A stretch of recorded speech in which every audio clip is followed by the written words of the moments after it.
Welcome back everyone. Let's go ahead and talk about the first generation Apple Pencil and see if it's still worth picking up in 2022. Now, I will tell you, if you have an iPad that supports and you need an Apple Pencil, well, this is really the only choice you have. If you have the iPad 9th generation or any of the base model iPads, or if you have like an iPad Pro 10.5 inch or an iPad Air, certain iPad Airs that support it, well, this is really your only choice that you have. You can't really substitute an Apple Pencil 2 in your case because it just won't work with your iPad. Only a select few versions of iPads actually support Apple Pencil, so that is a massive thing to keep in mind. You can't just interchange these Apple Pencils with one another. But I still think if you have an iPad and you're planning on keeping it for a long period of time, this Apple Pencil is still pretty much worth it. The features behind it are awesome. I'm just not a huge fan of how you charge it. So looking around the body of this Apple Pencil, the top cap actually is removable, as some of you may know. It's a magnetic clasp, so it's not really hard or easy to take off. It's just, it takes a little bit of force, but I like that because you can't lose that magnetic clasp easily. You can still interchange them and get a new one if you lose it, but that lightning port at the top is pretty much how you charge up the Apple Pencil. So in this case, what you do is take off that clasp, you go ahead and plug it into the bottom of your iPad, and that's pretty much how you have to kind of just use your Apple Pencil then. That's how it charges.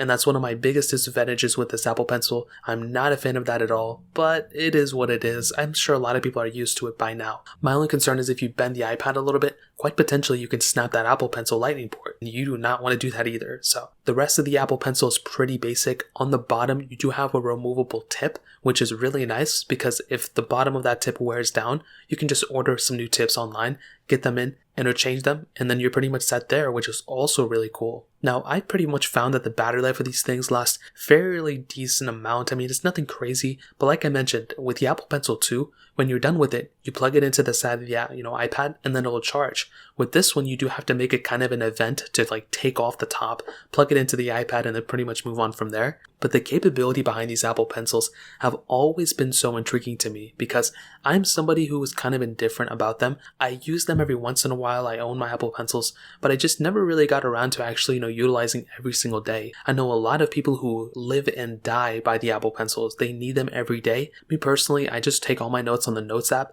but I don't really use an Apple Pencil for it. But here's the thing about this one. In my opinion, the Apple Pencil 1, the capability behind it is almost exactly the same as the Apple Pencil 2. I have not been able to find a crazy amount of differences between them where, you have to go and buy an Apple Pencil 1 or an Apple Pencil 2 because of the features behind them.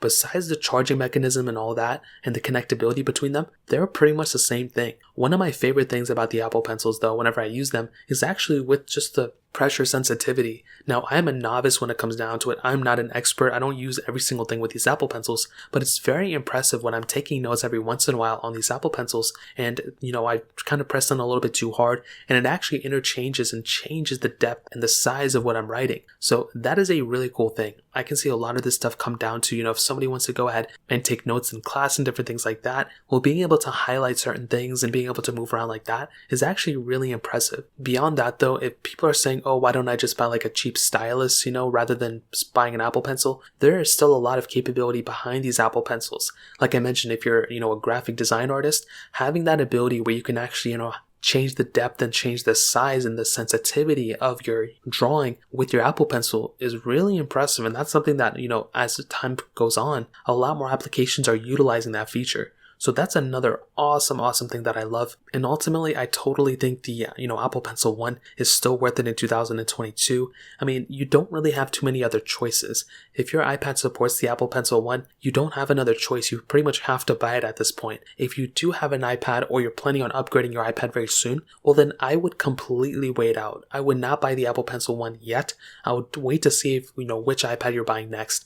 If you're buying an iPad that supports the Apple Pencil 1, then obviously go buy it. But if you're planning on getting an iPad Pro or an iPad Air or an iPad Mini, the latest one, well then I would recommend buying an Apple Pencil 2 because the Apple Pencil 2 supports this specific device. So that pretty much covers it up. If you guys have any other questions or anything like that, let me know in the comment section below. Hit the like button, that would mean so much, but definitely hit that subscribe button. More importantly than everything else, I love every single one of you guys. Hopefully I'll catch you guys in the next video. Peace out till then.